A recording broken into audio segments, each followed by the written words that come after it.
Assalamualaikum warahmatullahi wabarakatuh. Kami daripada kumpulan 1 akan membentangkan kaedah saintifik untuk siasatan forensik bagi subjek siasatan jenayah melalui kaedah saintifik. Terlebih dahulu, saya akan memperkenalkan ahli kumpulan kami. Yang pertama iaitu Siti Sabrina binti Ahmad Fauzi.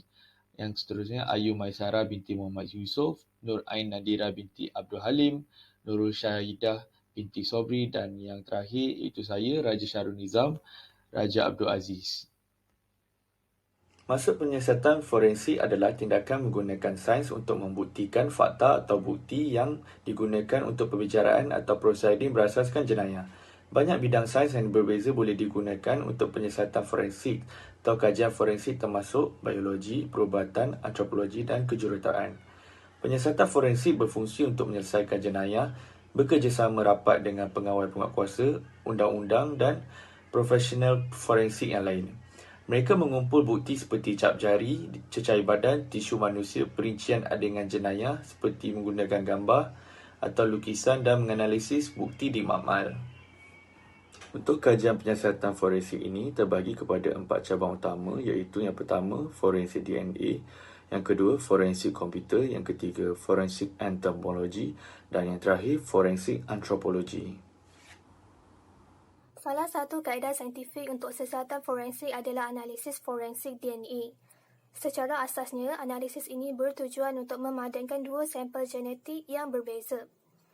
Kaedah pemprofilan DNA merupakan tunjang analisis ini yang aplikasinya adalah untuk membeza-bezakan profil seseorang berdasarkan keunikan DNA yang tidak sama antara satu sama lain. Kaedah ini dijalankan apabila penjenayah meninggalkan rambut, kulit, darah, audio atau apa-apa dari dalam badannya di tempat kejadian.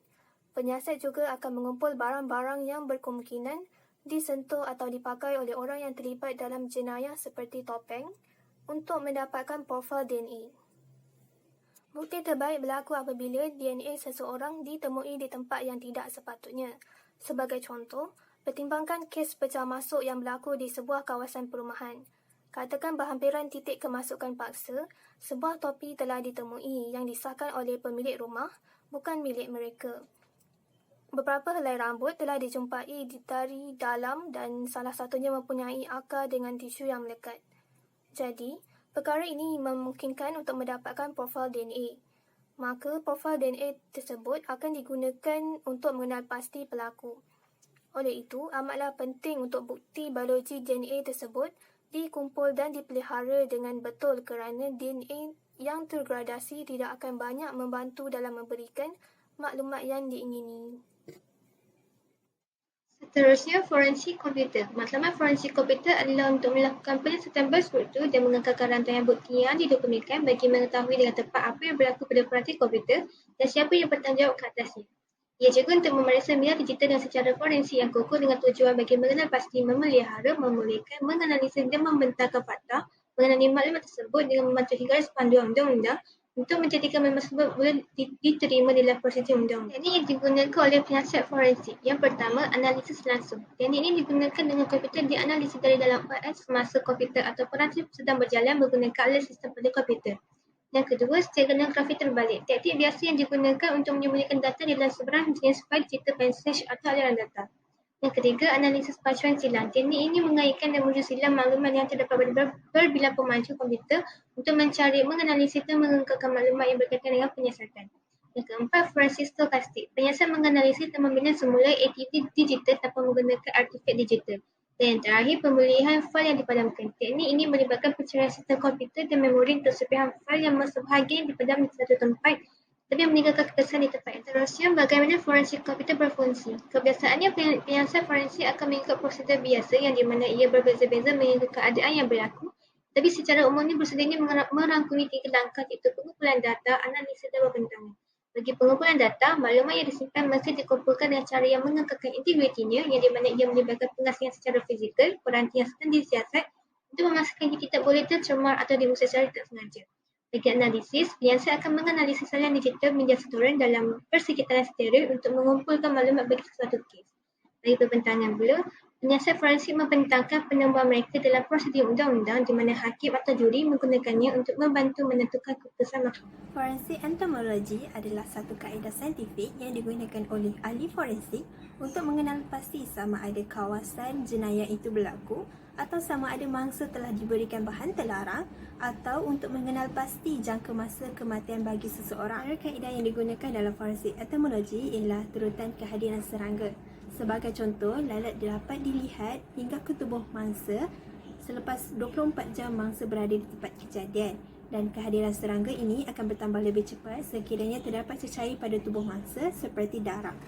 Biofilidae adalah serangga yang akan tiba ke tubuh mangsa semasa proses penguraian protein berlaku, dan serangga lain juga akan hinggap ke tubuh mangsa untuk makan serangga yang telah berada di tempat kejadian dan bukan untuk makan mangsa. Oleh itu, penggunaan kaedah ini membolehkan ahli forensik untuk mengenal pasti tempat kejadian jenayah itu berlaku dan menjangkakan masa kematian mangsa mengikut turutan kehadiran serangga yang berbeza. Kaedah seterusnya ialah perkembangan ulat ataupun larva.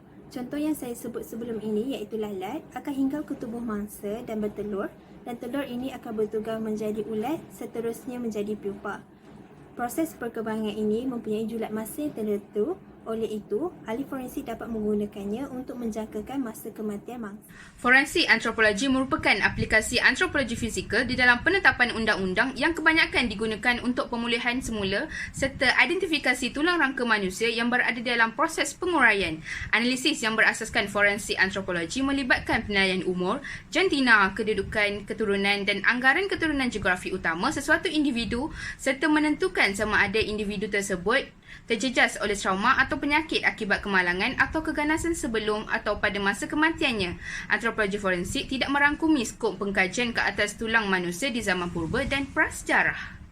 Antara contoh kesnya adalah ahli antropologi forensik ditugaskan untuk membantu mengenal pasti mangsa serangan pengganas 11 September 2001 dan juga kemalangan pesawat penerbangan Aero Air 1285 dan penerbangan US Air 427 di mana daging para mangsa telah menguap atau sangat teruk sehingga pengenalan normal tidak mungkin dilakukan.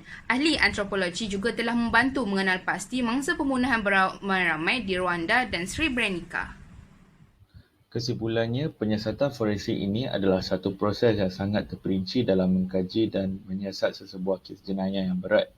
Dengan adanya teknologi dan sains yang makin berkembang ini, ianya sedikit sebanyak telah membantu dalam usaha melakukan siasatan forensik ini dengan lebih dalam dan terperinci.